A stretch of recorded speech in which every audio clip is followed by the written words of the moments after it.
Our Atlantic crossing would be in the form of a race, crossing the start line in Cape Town with 32 other boats, the finish line 6,700 kilometers away in Brazil, with a 24-hour pit stop at the mid-Atlantic island of St. Helena.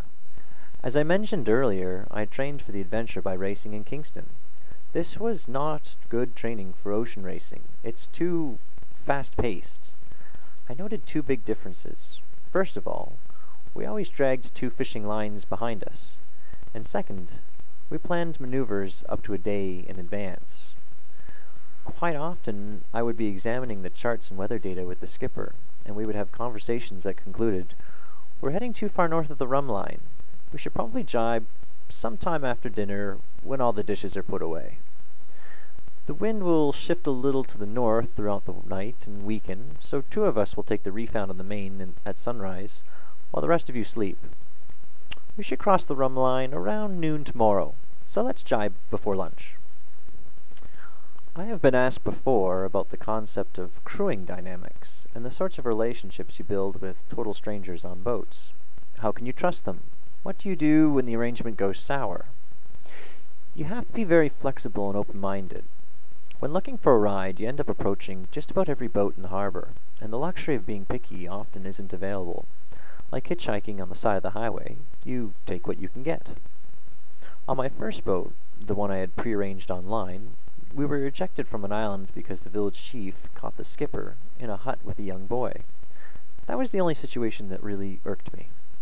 On my fifth boat, I was asked to be the negotiator in the trading of smuggled Ecuadorian rum for black market Tahitian pearls.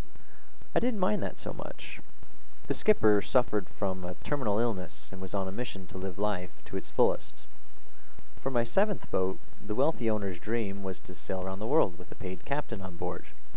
The captain quit, so he hired another one. That captain quit, so he hired another one. When the third captain quit, the owner gave up, put the boat up for sale, and I went looking for another ride. On my eighth boat, the skipper fell ill and flew home, never to finish his lifelong dream to sail around the world, and leaving the crew to sail the boat to Australia on their own. The key to dealing with most of these situations was to adapt, and in some, just hit the ground running. But on the whole, the entire experience was overwhelmingly positive. Every boat I met captivated me with its own unique story. I have heard horror stories from other crew, whose captains bounced off reefs, demanded money upon arriving to port, who refused to make necessary repairs to the boat, made unwanted sexual advances, or even smuggled heroin. But in each case, the crew saw the potential for trouble before embarking, and took the ride anyway because they were desperate. You can't expect everyone to get along, and indeed there were the odd times when dynamics between individuals made the situation tough. The ocean is often an uncomfortable place, and at times the boat can seem small and crowded. Not everyone enjoys that, and tempers wear thin. It's difficult to judge how a person will change at sea, so you have to trust your instincts, and there are no guarantees that a boat owner, or crew member, or even yourself, won't turn into a werewolf under the full moon. In my experience, personal differences are something you can adapt to. What really matters is that you can close your eyes and sleep peacefully at night, trusting your captain and crew will not run over something while you're sleeping. I have been asked if any of the boats I met have sunk. Yes, one. Two friends struck a reef in the night while passing through the Coral Sea, halfway between New Caledonia and Australia. Luckily, they activated their emergency radio beacon, and the signal was picked up by the Australian Coast Guard. They were airlifted off, allowed to take only one small bag of personal belongings each. They were visibly shaken but in good spirits. It turns out that the captain charted their course directly over a beautiful little island, but unfortunately no one had taken notice of this. The insurance company refused to pay for the boat, $1.5 million. Where do hitchhikers stay between boats? Some hitchhikers disembark and don't come back, but most hitchhikers go straight from one boat to the next if they want to keep moving.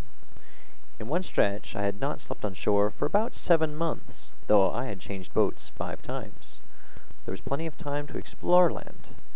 I spent several weeks in Panama, Australia, and South Africa, but slept on the boats each night. I liked the boats I was on, and I was willing to wait until they were ready to make the next passage. In exchange for my bunk space, I would often work about an hour or two each day, sewing sails, waxing or polishing, or performing any other needed maintenance. With a combination of 6 different boats, I headed north from Salvador, Brazil to Recife for Brazilian Carnival, then along the Amazonian coast and across the equator to finally begin seeing the North Star for the first time in a year, and reaching Tobago. In Tobago, north through the Leeward Islands, and finally across the Caribbean Sea back to my finish line in Panama. The Kingston Yacht Club had been kind enough to send me a KYC burgee while I was in Cape Town, as I had promised to leave it behind at a memorable or symbolic place.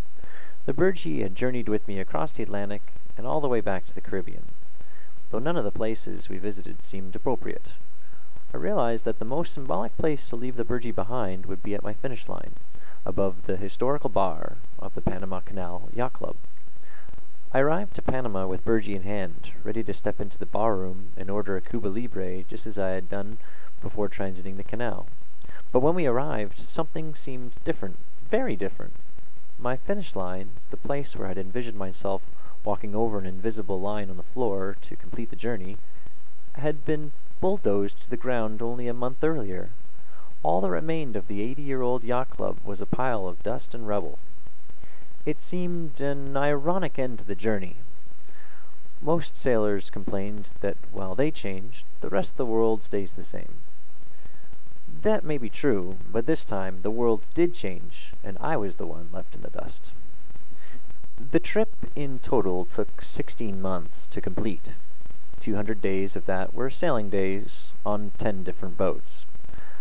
I spent roughly 1,000 hours at the helm, steering by hand. The distance in total was 25,000 nautical miles, or in kilometers, 46,300. This is the equivalent of driving 10 kilometers per hour from Kingston to Vancouver along the Trans-Canada Highway 10 times. Apparently, each year, more people summit Mount Everest than complete a circumnavigation by sail. Sailing around the world doesn't have to break the bank. By training here in Kingston, I was able to gather up enough experience to negotiate with boat owners. For 11 of the 16 months, I didn't have to pay any expenses, including food while on board. All told, the adventure cost about $10,000. This averages to $625 each month, less than what it costs to stay at home. I had a lot of time to mull things over during the night watches. I have learnt that our parents give us so much of their lives so that we may accomplish our dreams. Will we provide our children with enough tools and confidence to follow their own paths in life? I have learnt that our friends hold the power to strengthen or damage our self-esteem, and they are equally at our whim.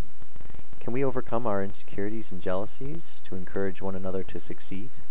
Can we surround ourselves with positive, genuine people who encourage us to be ourselves, and yet without even trying, inspire us to become better people? I have learnt that the ocean is an intelligent being. It can make us feel strong, even when we are not, and never gives us advice, but always listens. Are we listening to the ocean? Will we take ecological concerns seriously and make better choices in the future? And finally, I have learned that life is short. When is the right time to start living our dreams? By attending tonight's Able Sail Fundraiser, you are propagating the spirit of adventure right here in Kingston. Your support will make a huge difference during next year's sailing season, when a whole new wave of students will be introduced to the sport of sailing. I first volunteered with Able Sail in 2003, and since then the organization has moved ahead leaps and bounds, with better boats, more sailors, and ultimately, more fun. Everyone in this room should have a tremendous amount of pride for having such an amazing program in our city. I want to thank you all for your contributions, which will allow more people to discover sailing, push the boundaries of the sport, and most importantly, fulfill dreams. I want to thank Audrey Kobayashi, who every year puts forth a tremendous amount of effort for Able Sail Kingston. Thank you for inviting me to tell my story. And thank you all for listening.